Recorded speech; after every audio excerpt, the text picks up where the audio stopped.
Assalamualaikum warahmatullahi wabarakatuh. Sampurasun, Mugia Rahayu, Sagung Duman. Salam damai seluruh alam. Alhamdulillah teman-teman, kita berjumpa lagi. Dan video kali ini saya ingin mengklarifikasi atau menjelaskan ulang mengenai pernyataan saya, pemikiran saya mengenai para dewa. Karena ternyata ketika saya sampaikan di konten sebelumnya mengenai inilah sebenarnya para dewa, ya saya maklumi, wajar banyak orang yang tidak menonton dari awal sampai akhir.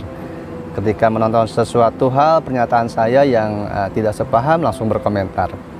Padahal di sana saya sampaikan bahwa para dewa ini ada berbagai macam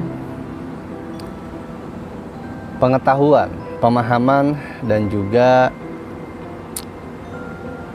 pendalaman diri, ya, bisa dibilang seperti itu.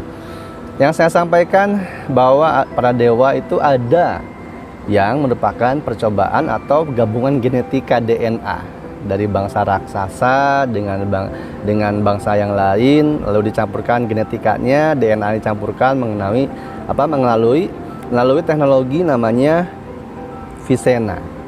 Nah, ini ketika saya menyampaikan ini, bukan saya berbicara para dewa yang dimaknai, dipercayai rekan-rekan, teman-teman, saudaraku seluruh Nusantara yang beragama Hindu atau Buddha. Itu ketika saya menyampaikan mengenai para dewa yang di Mesir. Saya sedang menjelaskan mengenai Anubis, ya, karena Anubis itu penggabungan seperti itu penggabungan DNA. Nah, sekali lagi saya menyampaikan ini semuanya bukan untuk memperkeruh suasana, menyalahkan kepercayaan orang lain, tidak.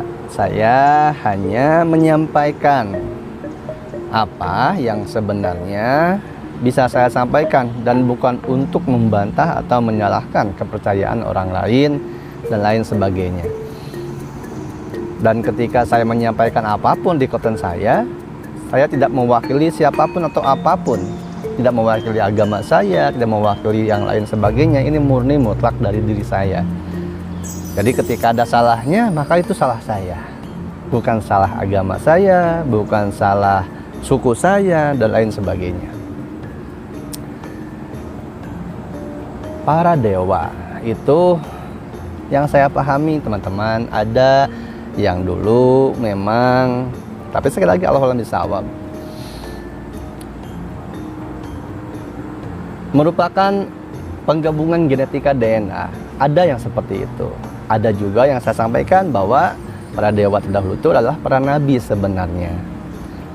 Tapi ada juga yang dewa tersebut itu merupakan pemahaman filosofis, ya, itu merupakan silip siloka, simbol yang kita harus pecahkan, yang kita harus guar atau ungkap, yang dimana ungkapnya itu bukan keluar tapi nyari ke dalam diri kita sendiri.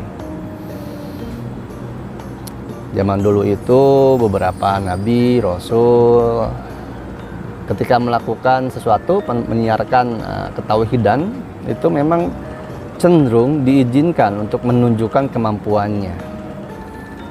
Seperti misalnya mengangkat gunung, membelah lautan, menghidupkan orang mati, dan lain sebagainya. Ketika manusia-manusia yang pemahamannya zaman dulu itu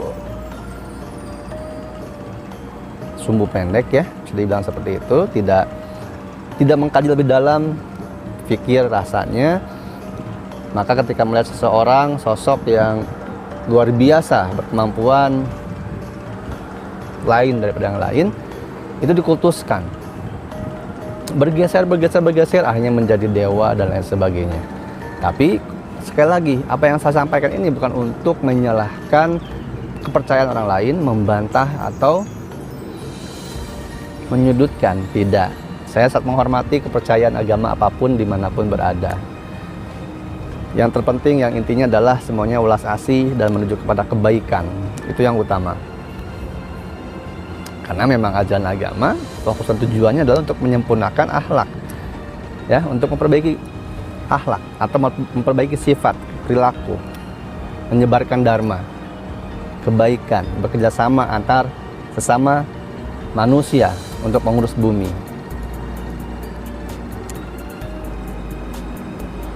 Karena bukan berarti hanya ada pembelokan tentang ajaran terdahulu, tetapi memang kadar atau kapasitas kemampuan manusia memahami akan sesuatu itu menyebabkan melahirkan sesuatu yang baru, yang berbeda, yang berlainan.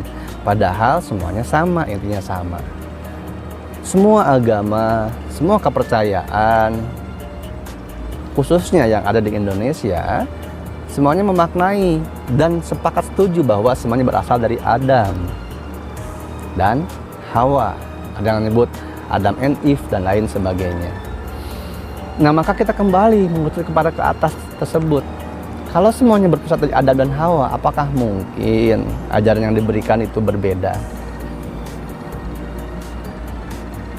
Mari kita pikirkan. Karena agama itu untuk manusia yang berpikir, bukan untuk orang yang bingung. Agama itu petunjuk bagi orang-orang yang bertakwa. Maka berpikirlah, beruntunglah orang-orang yang berpikir.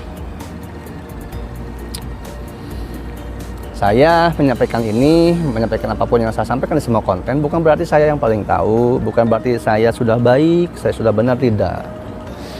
Jika teman-teman mengetahui keburukan saya, mengetahui dosa-dosa saya, maka saya adalah orang yang paling berdosa, paling buruk di dunia ini. Dan sama saja, bahkan lebih buruk daripada teman-temanku sekalian yang menyaksikan konten saya. Saya manusia biasa, penuh khilaf, salah dan dosa. Tapi inti dari semuanya itu, saya hanya ingin membagikan, meng-share bahwa teman-teman, yuk mari kita merdeka sebagai pribadi. Yang maha menjadikan, yang maha kuasa itu memberikan kita akal pikiran. Maka pergunakan akal pikiranmu, pergunakan rasamu, sehingga akal dan rasamu menyatu dan mengenali siapa penciptamu.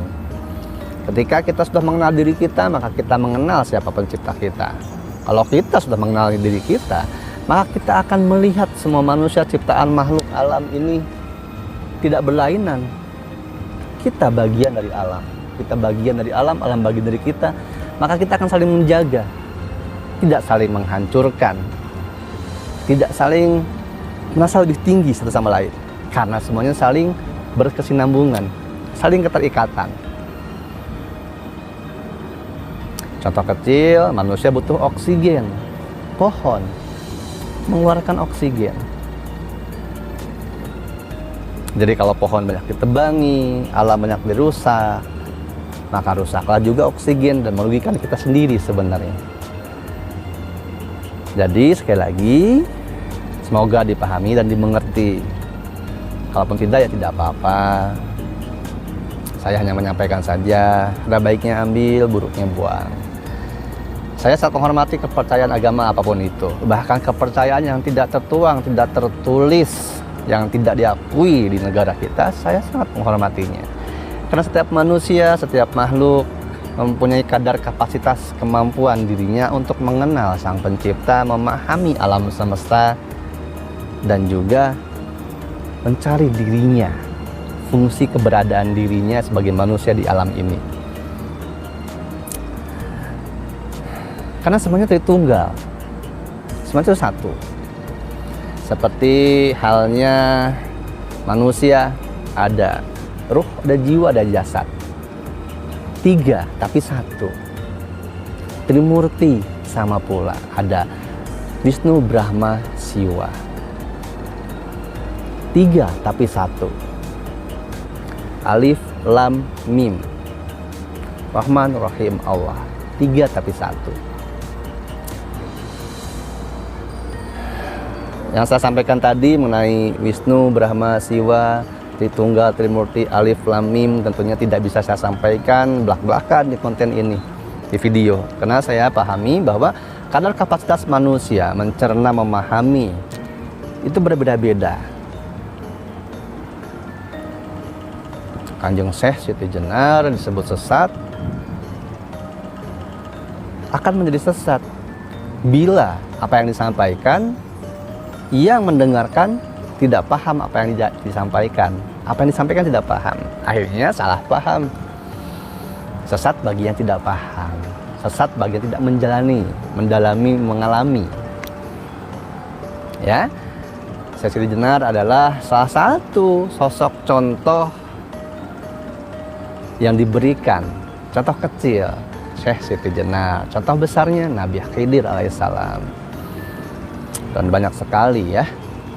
Jadi sekali lagi teman-teman, di sini saya hanya menyampaikan bahwa saya membuat konten mengenai inilah para dewa sebenarnya bukan untuk menyudutkan, menyalahkan kepercayaan orang lain, pemahaman orang lain, tidak. Bahkan saya pun sangat welcome, sangat menerima jika teman-teman meng-share pengetahuannya lebih banyak, karena saya tidak tahu banyak. Saya hanya membagikan apa yang saya ketahui, dan teman-teman tidak wajib mencerna, memiliki, dan memahami ini sebuah kebenaran. Semuanya adalah pelajaran. Hanya tinggal bagaimana kita belajarnya saja teman-teman. Sama seperti seorang pemulung yang memungut apapun yang ada.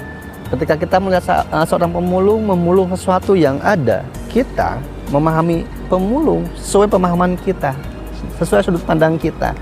Kita melihat pemulung, kenapa dia ngambil kaleng bekas, botol plastik dan sebagainya, kenapa sih gitu kan? Merendahkan dirinya menurut orang yang tidak paham sama pemulung.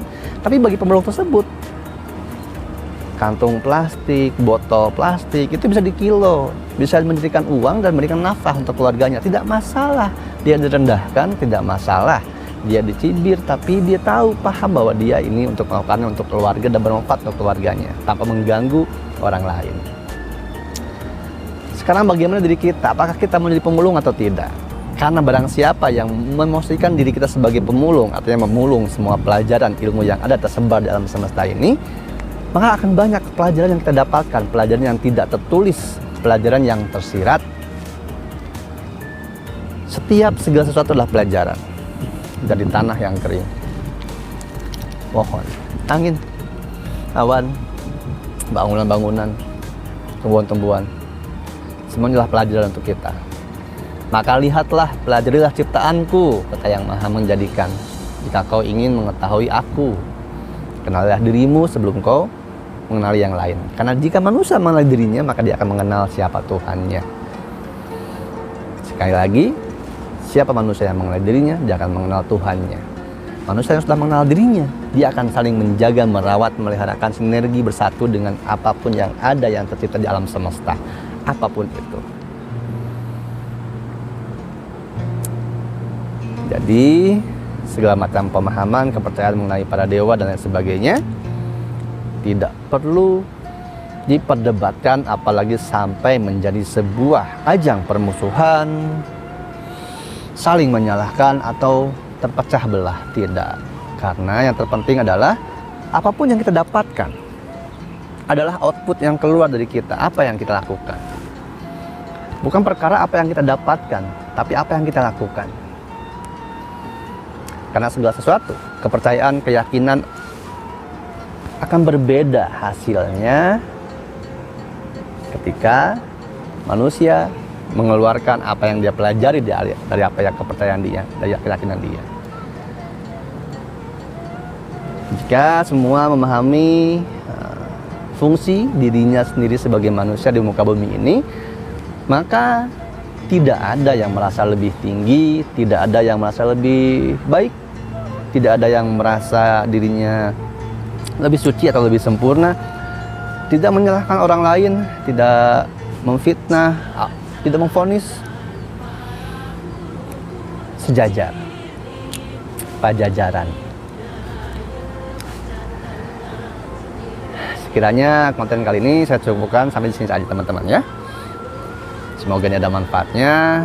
Semoga kita semua selalu diberikan petunjuk oleh Yang Maha Menjadikan, Sang Maha Pencipta alam semesta ini, agar kita tahu siapa diri kita, agar kita tahu kemana jalan pulang kita, dan sebelum kita pulang kita tahu kita di muka bumi ini untuk apa. Jangan sampai tidak tahu kita ngapain dan mau apa, lalu nanti pulang kemana. Hati-hati nyasar pulangnya.